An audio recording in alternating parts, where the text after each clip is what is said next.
Regresé.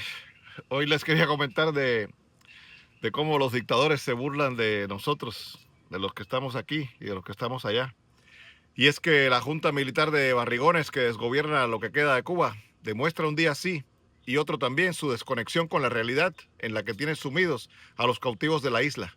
Me recuerdan a aquella corte de Luis XVI a principios de julio de 1789, derrochando lujos, dando la espalda a una población empobrecida y miserable. Luego del encauzamiento de Raúl Castro en una corte de Nueva York, los panzones de La Habana lo han sacado 2 veces de la urna para exhibirlo en sendos actos de esos actos que ellos disfrutan tanto. Lo que queda del anciano dictador, siempre bajo la mirada vigilante de su perro guardián, con perdón de los perros.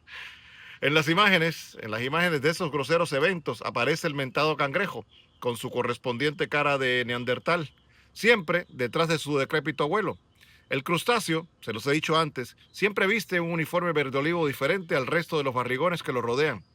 Su abuelo, fugitivo hoy de la justicia norteamericana, Díaz Contados, Marrano y otros, portan casacas estilo soviético o ruso, da igual. Los del represor Ministerio del Interior usan algo parecido, pero más oscuro. El cangrejo, como su tío Lorate, viste uno diferente. Todos, eso sí, todos están bien alimentados, peinados, haciendo sus pantomimas para dar la impresión de que aún gobiernan. Pantomimas coreografiadas en limpios e iluminados salones, con aire acondicionado. Un Estado es un Estado que solo funciona en sus corruptas mentes y solo para ellos. Es el Estado que abandonó a los cubanos, no es que los cuidara mucho antes, y solo interactúa con los cautivos para despreciarlos, humillarlos, oprimirlos o reprimirlos, y en ocasiones todo lo anterior. Hablando de humillación, es humillante que desde finales de enero de este año, esa mafia maligna que es la Junta Militar de Barrigones haya sido declarada un peligro inusual para Estados Unidos. Y de allá a hoy, lo único que ha significado es que nadie les regale combustibles, pues con la orden ejecutiva no, su fracasado régimen no tenía con qué comprarlo legalmente. Eso también, y unas acciones que en realidad no significan nada, sanciones que no significan nada, más que picadas de mosquitos a un burro flaco. Que si ICE capturó a la hermana de una esbirra, que si otro, un piloto asesino al que le dieron 7 meses y ya los cumplió, o que si Díaz Contados y su bonsai esposa ya no pueden venir a Estados Unidos. Picadas de mosquito a un burro flaco. Y no me digan que la retirada de las operadoras de hoteles es algo significativo. Es una retirada táctica. Se desprendieron de la carga de tener que mantener personal en hoteles vacíos en un país en ruinas. Se desprendieron del trabajo de estar vigilando que esos mismos empleados no les roben desde los bombillos hasta las latas de habichuela. No los culpo, que conste, a los empleados digo. A las empresas, medio que las entiendo, pero las desprecio por explotadoras de esclavos. Y es así como han ganado tiempo, los barrigones han ganado tiempo. Se atreven a dar la impresión de que su dictadura moribunda es legítima. Sacan al nonagenario dictador como si fuera el Cid campeador, como en procesión sevillana, mientras los gordos uniformados le cantan loas en vez de saetas. Pueden hacerlo porque para asombro de ellos, la administración Trump no los ha barrido de la faz de esa isla bella. ¿Y por qué no lo ha hecho? Porque Cuba no importa, porque es insignificante en el tablero mundial, insignificante en el sentido material. A diferencia de Irán y Venezuela, no tiene hidrocarburos en su subsuelo. Tierra fértil y playas hermosas no valen mucho en la geopolítica de las grandes ligas.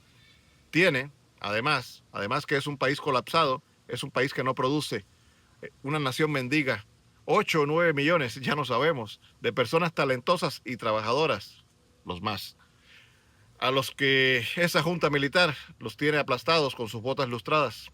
Mientras esos panzones sigan en La Habana, la responsabilidad de malalimentarlos es de ellos, de los dictadores. Si Trump y Rubio los eliminan, se echan el paquete arriba. Duele decirlo, pero es la realidad. Han pasado 15 administraciones, desde la de Eisenhower hasta la actual de Trump, y nunca han comprendido que la insignificancia económica de Cuba comunista es inversamente proporcional a su malignidad corruptora de naciones. No acaban de entender el papel trascendental que esos empobrecedores han tenido en la expansión de todo lo malo, de la oscuridad, de la antilibertad, del antiprogreso, de la antidemocracia. Y allí siguen en La Habana, Marrano, Díaz Contados y el resto de la comparsa reverenciando al fugitivo nonagenario y a su nieto oligofrénico. Cangrejo que todos dicen que tiene el mismo índice de inteligencia que un mejillón, pero que me va pareciendo que no es tan tonto como dicen o como creen. Y lo voy comprobando cuando ayer leo que el periodista independiente Iván García dijo desde abril del 2010, dijo lo siguiente, me lo mandó Tania, su incansable madre, refiriéndose a Raúl Castro, mi hermano negro escribió esto hace 16 años, se los leo. Se rodeó de su gente, Raúl Castro, se rodeó de su gente, arropado por sus yernos Luis Alberto López Callejas, hoy que no está, un tipo que huye de los focos, pero resulta uno de sus más valiosos asesores en materia de negocios, que reporta moneda dura. A su lado, en cada viaje al extranjero, sigue aquí Iván, o acto público en la isla, está su nieto Raúl Guillermo, conocido como el Cangrejo, y del cual se rumora tendrá un papel importante en el futuro de Cuba. Y sí, parece tenerlo, lo cual me irrita hasta la médula. Que el futuro al que Iván se refería hace 16 años sea esta catástrofe humanitaria que azota a nuestros paisanos de la isla, que haya sido causado por ese fugitivo dictador acompañado de su nieto, y que ese nieto, al que sí le encantan los focos, la luz de los focos, sea interlocutor de la nación más poderosa del orbe, me dicen el escaso valor que tienen los cubanos de la isla para unos y para otros. Dice Trump que atenderá el tema de Cuba cuando termine el de Irán. Es decir, nos toca el último turno en la fila, como en las colas de aquellas bodegas racionadas, hoy ya desaparecidas por el colapso final. Y vuelvo a repetir, ¿por qué?